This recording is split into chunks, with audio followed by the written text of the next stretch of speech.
قرآن کریم صرف 1 مہینہ میں یاد کیا.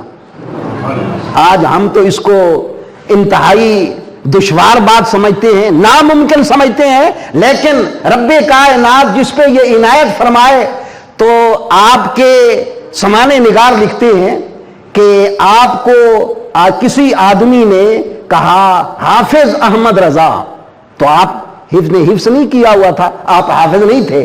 جب آپ نے یہ سنا تو آپ نے دل میں خیال کیا کہ اچھا لوگ مجھے حافظ بھی سمجھتے ہیں تو لوگوں کی بات غلط نہیں ہونی چاہیے، یہ بات بھی بڑی اچھی ہے اور اس کام سے اللہ کا رسول بھی راضی ہوتا ہے. چنانچہ ماہ رمضان آیا، ہر دن 1.25 پارہ یاد کر کے رات کو سنا دیتے تھے. 1 مہینے میں قرآن پاک مکمل یاد کر لیا. اتنی ذہانت رب کائنات نے آپ کو عطا فرمائی. اعلیٰ حضرت عظیم البرکت فاضل بریلوی رحمۃ اللہ تعالی علیہ کتنے عظیم محقق ہیں. ایک بہت بڑی کتاب ہے جس کا نام ہے، اس کو ویسے تو کہتے ہیں فتاوی شامی، لیکن وہ رد المحتار اس کتاب کا اصل نام ہے. اس کا لکھنے والا ہے علامہ ابن عابدین شامی. فتاوی شامی بھی اس کو کہا جاتا ہے اور فتاوی ابن عابدین بھی کہا جاتا ہے. اور یہ خواہ اہل سنت بریلوی کے مفتی ہوں یا دیوبندیوں کے مفتی ہوں، ان کے دارالافتاء میں اگر یہ کتاب نہ ہو تو اس کو مفتی نہیں سمجھا جاتا. چنانچہ علامہ ابن عابدین نے اپنے اس فتاوی شامی میں ایک حدیث نقل کی. وہ حدیث کیا ہے کہ سرکار نے فرمایا کہ القرآن احب الی اللہ من السماوات والارض وما فیہن، کہ قرآن اللہ کے نزدیک زمین و آسمان اور اس میں جو کچھ ہے ان سے زیادہ محبوب ہے اللہ تعالیٰ کو. یہ حدیث پاک نقل کر کے تو وہ سوال اٹھاتے ہیں کہ کیا ہمارے نبی کریم صلی اللہ علیہ وسلم قرآن سے افضل ہے یا نہیں ہے؟ تو چنانچہ علامہ شامی لکھتے ہیں تفصیل کہ کچھ علماء نے کہا کہ سرکار قرآن سے افضل ہے، کچھ نے کہا کہ نہیں قرآن سرکار سے افضل ہے. لیکن علامہ شامی عبارت لکھتے ہیں الاحوط الوقف، کہ زیادہ احتیاط والی بات یہ ہے کہ توقف کرو، تمہیں اس کے متعلق کچھ نہیں کہنا چاہیے. لیکن اعلیٰ حضرت نے ابن عابدین کی اس کتاب پر حاشیہ لکھا اور اس حاشیے میں انہوں نے یہ تفصیل کی. اس حاشیے کا نام کیا ہے؟ جد الممتار علی رد المحتار. اس میں انہوں نے یہ مسئلہ وضاحت کے ساتھ بیان کیا. انہوں نے کہا بھی دیکھیں قرآن کی 2 حیثیتیں ہیں. اگر قرآن پاک سمجھا جائے کاغذ کو اور کاغذ پر لکھے ہوئے نقوش کو تو کاغذ بھی حادث اور نقوش بھی حادث، اور یہ دونوں مخلوق ہیں. اور جتنی بھی اللہ کی مخلوق ہے اس سے میرے پیارے نبی کریم سب سے افضل ہیں. اللہ کے بعد اور تمام مخلوق سے اعلیٰ ذات وہ محمد مصطفیٰ کی ذات ہے. پھر تو نبی کریم قرآن سے افضل ہیں. اور اگر قرآن سے مراد اللہ کی کلام لی جائے، اللہ کی کلام تو اللہ کی صفت ذاتی ہے، وہ اللہ کے ساتھ قائم ہے. پھر یہ اللہ کی صفت جو ہے وہ تمام مخلوقات سے اعلیٰ ہے. تو جن علماء نے سرکار کو قرآن سے افضل مانا وہ مراد لیتے ہیں کاغذ اور نقوش، اور جنہوں نے نبی کریم کو قرآن سے ادنا مانا، قرآن اعلیٰ ہے، تو انہوں نے مراد لیا اللہ کریم کی کلام. اللہ تعالیٰ کی کلام وہ تو رب کائنات کی ذات کے ساتھ ہی ہے اور وہ رب کی ذات کا عین ہے. پھر تو نبی کریم صلی اللہ علیہ وسلم قرآن سے اعلیٰ نہیں، قرآن اعلیٰ ہے. تو یہ تفصیل بتا کے اعلیٰ حضرت رحمت اللہ تعالی علیہ نے اپنی تحقیق کا حق ادا کر دیا. اعلیٰ حضرت عظیم البرکت فاضل بریلوی رحمت اللہ تعالی علیہ سادات کی کتنی عزت و عظمت کرتے تھے. چنانچہ آپ کے سمانے نگاروں نے لکھا ہے کہ آپ کے پڑوس میں سید رہتے تھے، تو اگر کوئی ان کا چھوٹا سا بچہ بھی اعلیٰ حضرت کے سامنے آ جاتا، ایک مرتبہ آیا اعلیٰ حضرت بیٹھے تھے، کھڑے ہو گئے سیدی کی تعظیم کے لیے، پھر وہ چلا گیا، پھر دوبارہ جب آپ کے سامنے آیا پھر کھڑے ہو گئے، تیسری مرتبہ آیا پھر کھڑے ہو گئے. کیوں کہ یہ نسبت ہے مصطفیٰ کریم کی کہ سرکار کی آل کو دیکھ کر بیٹھے رہنا بے ادبی ہے، اس کی عزت و تعظیم کے لیے آپ کھڑے ہو جاتے تھے. ایک مرتبہ کسی نے آپ کی دعوت کی. دعوت کے لیے اس وقت کا رواج یہ تھا کہ اپنے مہمان کو وہ لے جاتے تھے پالکی میں، چنانچہ آپ کے لیے پالکی لایا وہ آپ کا میزبان، اور پالکی میں آپ کو بٹھا دیا۔ پھر یہ بھی رواج تھا کہ آپ کے مریدین، متعلقین، متوسلین وہ بھی ساتھ چلتے تھے۔ پالکی میں آپ ہیں، آپ کے مریدین کا جم گھٹا ہے، ساتھ چل رہے ہیں، اور پالکی 2-3 قدم مزدور اٹھاتے ہیں، پھر آپ نے فرمایا میری پالکی رکھ دو۔ جب پالکی رکھی گئی، آپ پالکی سے باہر آ کر فرماتے ہیں کہ یہ بتائیں جو پالکی اٹھانے والے ہو نا تم میں سے سید کون ہے؟ قربان جاؤں تیری روحانیت پر اور تیری اہل بیت کی خوشبو حاصل کرنے پر۔ تو ایک آدمی وہ ذرا منہ نیچے کر کے کہتا ہے جناب مزدور سے کام لیا جاتا ہے، قوم نہیں پوچھی جاتی، پتہ چل گیا کہ یہی سید ہیں۔ آپ نے تمام مریدوں کے سامنے، تمام متعلقین کے سامنے اپنی دستار امامہ اتار کر اس کے قدموں پہ رکھ دیا، کہا کہ مجھے معاف کر دینا، مجھے پتہ نہیں تھا، آپ نے مجھے 2-3 قدم اپنے قدموں پہ اٹھایا۔ قیامت کے دن سرکار اگر سوال کر لے اے احمد رضا تو دنیا میں میری اہل بیت کے قدموں پہ سواری کر لے گیا تھا؟ تو چنانچہ صرف اتنا ہی نہیں بلکہ آپ نے عرض کیا حضور ایسا کریں آپ پالکی میں بیٹھیں میں اٹھاتا ہوں۔ چنانچہ جب تک وہ پالکی میں بیٹھے نہیں آپ نے اٹھا کر ان کو لے نہیں گئے آپ تو اتنے تک آپ کو تسلی نہیں ہوئی۔ یہ ہے آپ کی سادات کی تعظیم کرنا۔ جو بندہ سادات کی اس حد تک تعظیم کرتا ہے تو اندازہ لگائیں کہ ان کے دل میں محبت رسول صلی اللہ تعالی علیہ وسلم کس درجے پر ہے۔ کچھ لوگ آپ پر تنقید کرنے کے لیے کہتے ہیں کہ احمد رضا تو نعت خوان تھا، یہ بھی ہم مانتے ہیں، اور میں نے آپ کو سامنے جو پہلے اشعار پڑھے ہیں نا 5 اشعار، یہ آپ کی ہی نعت کے اشعار ہیں لکھے ہوئے، لیکن وہ ایسے نعت خوان نہیں تھے جیسے آج کل کے نعت خوان ہیں جو لیتے ہیں رافضیوں سے، پڑھتے ہیں سنیوں کے مجمع میں اور سنیوں کو بھی رافضی بناتے ہیں۔ نہیں، بلکہ آپ کی شاعری وہ قرآن و حدیث کا ترجمہ تھا، بلکہ بگڑے ہوئے اور گمراہی پہ چلنے والوں کو راہ راست دکھانے والی تھی۔ آپ نے کیا کہا؟ آپ نے سرکار صلی اللہ تعالی علیہ وبارک وسلم کے حسن کے متعلق کیا کہا؟ وہ کمال حسن حضور ہے کہ گمان نقص جہاں نہیں۔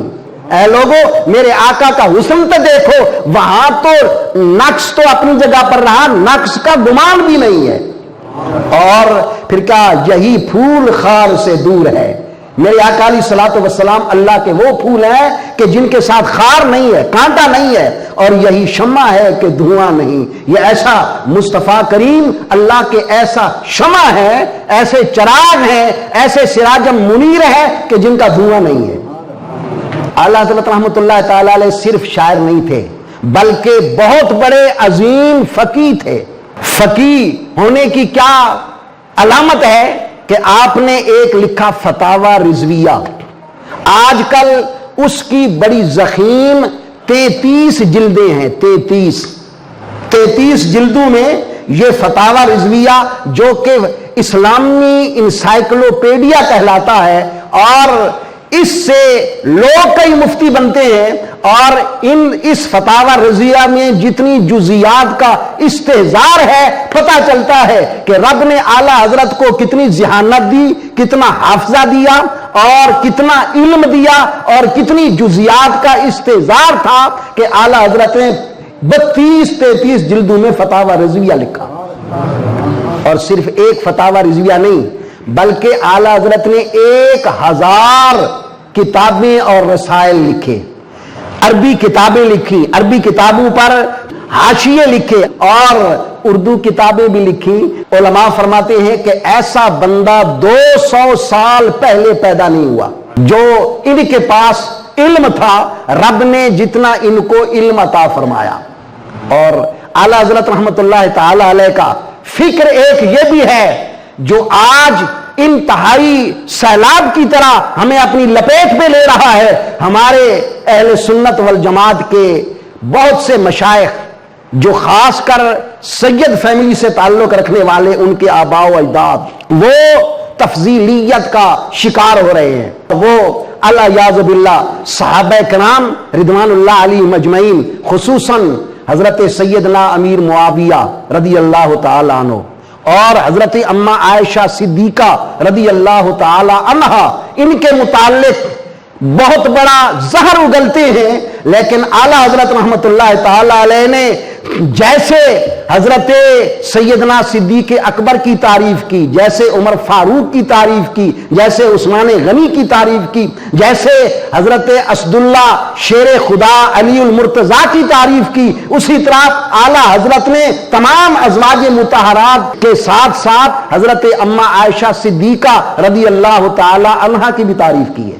علماء فرماتے ہیں ایک عالم کراچی کا ہے، اس نے ایک کتاب لکھی ہے، اس نے کہا کہ الیاذ باللہ نقل کفر نباشات، اس نے کہا جی اماں عائشہ صدیقہ، اماں تو اس نے کیا کہنا تھا، یہ میں عرض کر رہا ہوں، ہماری تمام مومنوں کی ماں ہے. حضرت عائشہ صدیقہ رضی اللہ تعالی عنہا کے متعلق اس نے کہا کہ وہ باغیہ ہیں. الیاذ باللہ.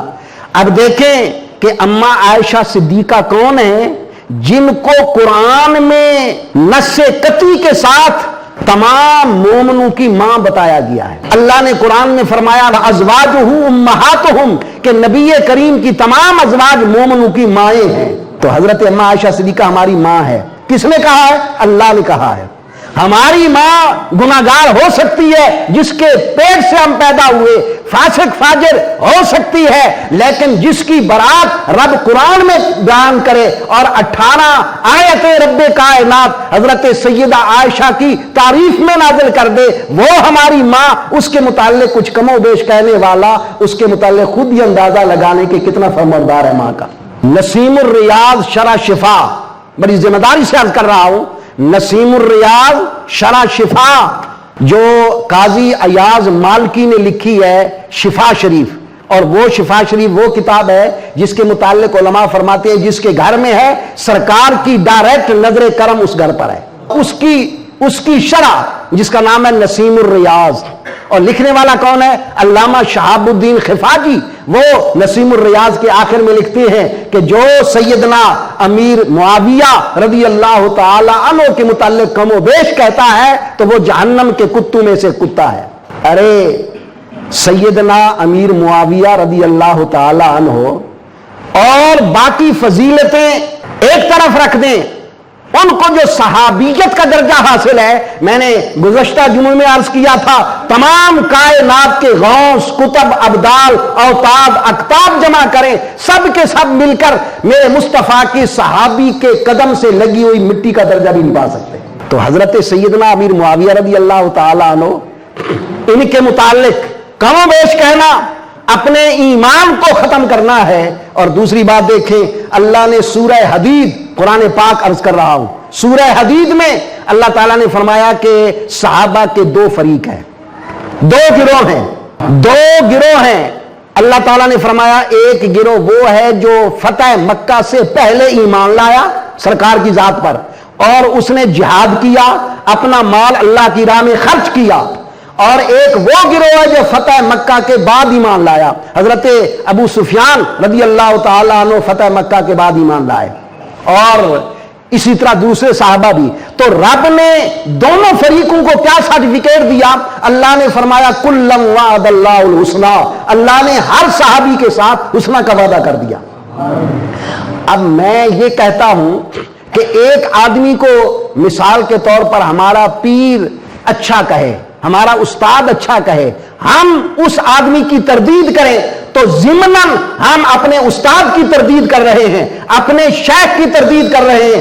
ارے ذرا خیال تو کرو، حضرت امیر معاویہ رضی اللہ تعالی عنہ، حضرت اماں عائشہ صدیقہ رضی اللہ تعالی عنہا کے متعلق کم و بیش کہنا، یہ تو رب کو نعوذ باللہ جھٹلا رہے ہو. رب ان کی تعریف کرے، رب ان کو حسنہ کا وعدہ عطا فرمائے، رب ان پر اپنی رضامندی نازل کرے، اور تم ان کی کم و بیشی کر کے تنقیص شان کرو، تو معلوم ہوا کہ تم اللہ کے فرمان کو تسلیم نہیں کر رہے. اور جو اللہ کے فرمان کو تسلیم نہ کرے تو وہ دائرہ اسلام سے خارج ہو جاتا ہے. اور میں ایک بات عرض کروں، یہاں ہمارے قریب شاید ایک جلسہ ہونے والا ہے، 26 غالباً 26 تاریخ ہے، اور اس میں ایک اسی طرح کا بندہ آ رہا ہے جس کا نام ہے حنیف قریشی، راولپنڈی سے۔ حنیف قریشی وہاں تقریر کے لیے آ رہا ہے، اس کی تقریر سننے کے لیے نہ جانا، کیونکہ وہ بھی حضرت سیدنا امیر معاویہ رضی اللہ تعالی عنہ کو وہ کم و بیش کہتا ہے، اور جو میرے مصطفیٰ کے کسی صحابی کو کم و بیش کہتا ہے ہم اس کی بات سننے کو تیار نہیں ہیں، کیونکہ وہ ہمارے مصطفیٰ کریم صلی اللہ علیہ وسلم کے صحابہ کے متعلق کم و بیش کہتا ہے۔ آج کا 14ویں صدی کا خواہ وہ کتنا بڑا جید عالم ہو، کسی صحابی کے متعلق وہ کوئی بات کرے، کم و بیش کہے، نہ ہمیں اسے اس کے علم کی پرواہ ہے، نہ اس کے درجے کی پرواہ ہے، ہمیں اگر پرواہ ہے آخرت کی، آخرت بنتی ہے مصطفیٰ کے صحابہ کی عزت کے ساتھ۔ اعلیٰ حضرت عظیم البرکت فاضل بریلوی رحمت اللہ تعالی علیہ نے یہ صحابہ کرام رضوان اللہ علیہم اجمعین کی بھی عزت اور تعظیم کے ڈنک کے بجائے ہیں، تمام کے متعلق اشعار بھی کہے، تمام کی تعریفیں بھی بیان کی۔ ایک نعت خان ہے، غالباً اس کا نام ہے حاکم، اس کی داڑھی دیکھیں وہ مجوسیوں جیسی فرنچی داڑھی ہے، سٹیج مصطفیٰ پہ آپ جھوٹ بولتا ہے، اور وہ کہتا ہے کہ بھئی اعلیٰ حضرت نے ہدایت بخشش میں صرف 3 باتیں ذکر کی ہیں، حضور غوث پاک کی تعریف، اہل بیت کی تعریف، تو سرکار کی تعریف، صحابہ کی تعریف تو اس نے کی نہیں ہے۔ اتنا جھوٹا بندہ سٹیج مصطفیٰ پہ آ کر میں پوری ہدایت بخشش دکھاتا ہوں، بھری ہوئی ہے صدیق اکبر کی تعریف سے، حضرت عمر فاروق کی تعریف سے، حضرت عثمان غنی کی تعریف سے، حضرت مولا علی شیر خدا کی تعریف سے، حضرت سیدنا امیر معاویہ کی تعریف، حضرت اما عائشہ صدیقہ رضی اللہ تعالی عنہ کی تعریف اس سے بھری ہوئی ہے۔ کیوں کہ اس کا اندر رافضی ہے، اور رافضی ہونے کے لحاظ سے وہ یہ نہیں پڑھ سکتا۔ ارے جس کا اندر رافضی ہو تو اس کی آنکھیں بھی بند ہو جاتی ہیں۔ اس لیے میں اپنے محفل نعت کرانے والے لوگوں سے استدعا کروں گا کہ ایسے بندوں کو مت بلایا کریں سٹیج مصطفیٰ پہ، یہ لوگ ہمارے سنیوں کو رافضی بناتے ہیں، اور ایسے لوگوں کی قطعاً اجازت نہیں کہ وہ سٹیج پہ آئیں۔ میں نے تو ایک مرتبہ یہ کہا، وہ ڈھمکڑی والا ہے نا، ڈھمکڑی والا، میں تو اس کو ڈھمکڑی والا کہتا ہوں، پتہ نہیں نام اس کا کیا ہے، شہباز قمر، وہ بٹی بازار کی محفل نعت پر مجھے انہوں نے بلایا۔ میں نے کہا جی تم اس میں اشتہار میں تو لکھ دیتے ہو کہ صدارت فلاں مولوی صاحب کی، فلاں مولوی صاحب کی، صدر بنا کر بٹھا دیتے ہو اور بات نہیں مانتے تم ہماری۔ ہم یہ کہتے ہیں کہ ڈھمکڑی والے نہیں آنے چاہیے، متشرع نعت خان ہوں اور وہ سرکار کی نعت پڑھیں، ہم سننے کے لیے تیار ہیں، بیٹھنے کے لیے تیار ہیں، لیکن جیسے ہی میں گیا تو ڈھمکڑی والا پہلے شروع تھا، میں فوراً ہی واپس آ گیا۔ بھائی اگر ہم نے نہیں سمجھانی بات شریعت کی تو کیا انہوں نے سمجھانی ہے؟